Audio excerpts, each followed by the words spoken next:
understand that we had a couple rookies that had historic performances today, so I hope you guys got a chance to see some of that. Stat lines, first rookies ever, in Dorca's case, to have the line that she did. First rookie ever in the history of the W, not the Lynx rookie, in the history of the W, a rookie. Think about all the great rookies our league has had. And so she owns the regular season title in that, the 15-plus points, 10-plus, the steals, the whole stat line. And the only other player to do it in the postseason was Nafisa Collier. So, yeah, it was kind of neat. We talked before the game about how we could involve Diamond, and I said hopefully you would see that. And I thought she was terrific in executing some of the stuff that we showed her. Questions? Just for the record, I'm going to assume that you'd prefer to be without the drama, but you have to like the way the team responded. You know, I think drama is good for a team. I do. I was hoping we were going to execute the game plan at the end there. We had plans with 7 seconds to work on, work on some things that we'd like to do, in that scenario.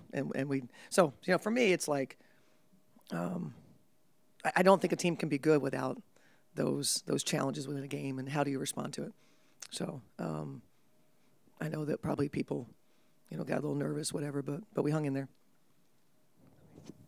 The second quarter was about as good as you guys probably can play. Dorca. Yeah. I mean, it was a lot of reserves who were, it was great to be able to get. But then the third quarter into the fourth, it was like, was this the same team? Is that just? It happens. It happens. It's a coach's concern at halftime, and I go, okay, are we going to be able to do that again?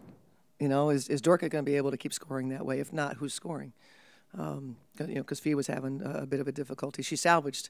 We always laugh when we say, "Hey, man, Fee struggled." And you look at her stat line and go, "Man, I'd like to struggle like that," in a game. So, and she was big for us. Obviously, when we kind of got our footing back again, she was a big part of that. But yeah, no, I was concerned about that because I haven't seen many times, that you can duplicate that. So that was my concern. Where are we going to score in the second half? Well, I mean, we've said this so many times about Fee and the steps she's taken this year to another level. I mean, you're down 7, 4 minutes left to go in the game. You get to 7? And she just goes, it's time. Yeah. I think she scored 6 straight points. She did. Yeah. And I think what I enjoy is just Fee's communication in those moments, her emotional maturity. Of course it doesn't feel good that, she felt like she wasn't helping us for a good stretch there. And then, she kind of recognized how she could impose her will, insert herself. Their play calling, K-Mac and her have great synergy. And, she made a couple hustle plays, right, to create our own breaks off of not being able to score off initial action. Obviously I think Fee's terrific. I know Dorca is a player that plays with a lot of passion and wears it on her sleeve, but early, when she gets an and one, she'll let you know. I don't usually see that. Yeah, okay. But it really came out in that first quarter, and I think you could tell. Obviously, this game meant more to her with having her family here. Yeah, that's pretty cool. Just what specifically about the energy that she played with was so impactful for you in that first half that helped you build that lead? She was just aggressive. Dorca Juhas is so good off the bounce. For a 6'5" player, she's so good in her decision making, and I thought she was, penetrating as teams play off of her. They make their choices, they play off, and so she's gotten really used to that. And we've kind of talked to her about, obviously, taking and making threes means she can keep shooting them. Taking them and missing them means she got to try to find something else to do, right? So she figures she'll just make them today. That way she could keep shooting them. But she's really good off the bounce, and she recognizes her life, that people are going to choose the other players, and I thought she made them pay. I would have liked to seen her make that last layup. That was a great take. That's like, to me, that's the epitome of, I think, Dorca's talent, being able to, the transition play. Nneka Gumake is a, great athlete with some speed. Dorca with the ball is really impressive. And we got to see a lot of that tonight. Nneka was, I want to say she was like 6 of something in the first quarter, had, I think, 13. 6 of 12. And then had 13 points. And then The rest of the game is 1 of 8 and only scores 6 points. Just what did you see from Dorka and the rest of the team that allowed you to slow her down and really pack the paint the way you did? Well, I didn't think that we limited catches very well in the first half. We talked about that. They only had, what they have in the first half, 29 points. So it's not so much that we were, sometimes the team isn't making shots. Things aren't falling. Again, that's what you worry about at halftime. Same thing happened to us in Atlanta. We turn things around. So the WNBA game, great players, they're going to respond. I thought our ability to fight the post and limit the catches, don't let it come in. If it comes in, then I think it was a little bit of that. I'd have to watch it, in terms of did they go away from, maybe some post-ups and more, like as when Lexi got out there and Samuelson's out there and they really spread the floor, for a little while. But I was probably more focused on us than I just knew I wanted to limit their catches. And then with Diamond, you said earlier in the game that some of the things that you're able to do with Fee, you want to be able to do with her. And to me, what really stood out was how she posted up on some of the smaller guards. That's exactly it. Yep. How have you worked with her in her post-up game, and how do you kind of hope that evolves over the course, the rest of the season if you're able to get back to that? Yeah, we haven't worked with her on her post-up game. She came into us with that. That's something she's very capable of doing. She lived mostly a post life in college and playing the 4 and in the paint, much like Fee. She can get there from perimeter and attack, and I think her post game is a pretty darn efficient game. That's where she gets fouled. I think she's better at kind of making moves and getting away from the defense and getting her shot off. And, I mentioned that we probably called more plays for her in this game than what we have in a while. And that was something, that I just, I should have done against Atlanta to try to help Fee, and we just weren't going to make the same mistake twice.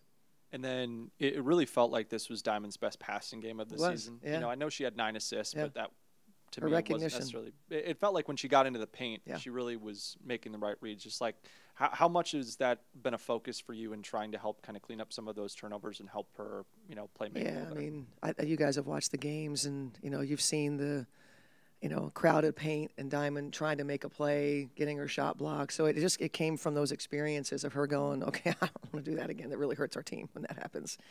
And of course, we talked about it. That if it's crowded, your action in a post-up is creating such good stuff for our offense. It doesn't have to be you that scores. And that's what we saw a lot in the first half. We didn't do it in Atlanta. We did it tonight. We played behind the help defense that was flooding. And I thought our recognition was much better. We made more passes on the perimeter. But, Diamond's impact on the game offensively was immense. When you see both Fee and Diamond kind of scoring in that manner, a lot of cuts, catches, and action after moving to get the ball.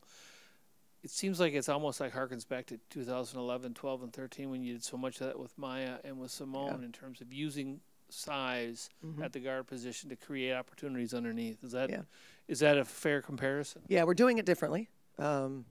We still run some of those actions from those years. We sprinkled it in a little bit.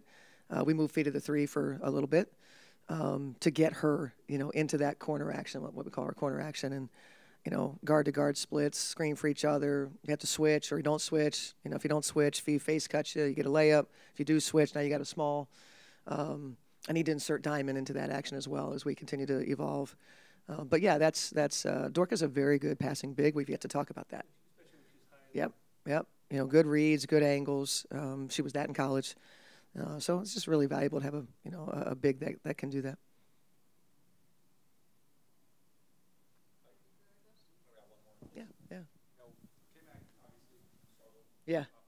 Yeah. Defensively, she was terrific. Do you think that's just been a huge jump no matter how our offensive team is? Yeah. I mean, again, that's maturity, right? Like, I think she's 30. Yeah, I can tell you didn't feel very good. She's pretty pissed right now. Shooters, when they don't make shots, it's a hard life, right? And I told them it's hard life being a shooter. You have nights that you're 0 for 6, and the next one, I said, I can't wait to watch Saturday's game. Law of averages says it's going to turn. And she's just got to keep shooting. We kept running plays for her just to see if we could kind of break through on that. But she set the tone. If you go back and watch the first possession, we failed in the Atlanta game to come out ready to play. And so that was a focal point. We talked about that, and we talked about tangible ways that we were going to influence the game in the first 5 minutes. And K-Mac led us in that area. Her and L.A., just applied pressure. K-Mac got through screens, got deflections, knocked the ball out of bounds. And we were disruptive early. And K-Mac took a great deal of pride in really helping us at that end. She was, yeah. Yeah, she was. Yep. So, yeah. Oh, yeah. Yeah. I mean, no. I mean, K-Mac wants to win, so she certainly wants to help, and that's really fun when you shoot and the ball goes in. But she's mature enough to kind of go, team wins. I mean, she's not mad. She's not in there, kind of, sulking. She's super thrilled that we won. But, yeah, just I think for her, it's just sometimes there's nights like that. So. Cheryl, you mentioned the word maturity just a moment ago. Yeah. Atlanta, you have a bad first half. You come back strong. You don't get the W, but you finish strong tonight. Great start. Mm-hmm. Rallied at the end. How big is that for this team right now? And would they have done that earlier this year? Yeah, I don't think so early in the year for a variety of reasons. I think our identity is pretty solid right now. I think we all know, we know the plays well.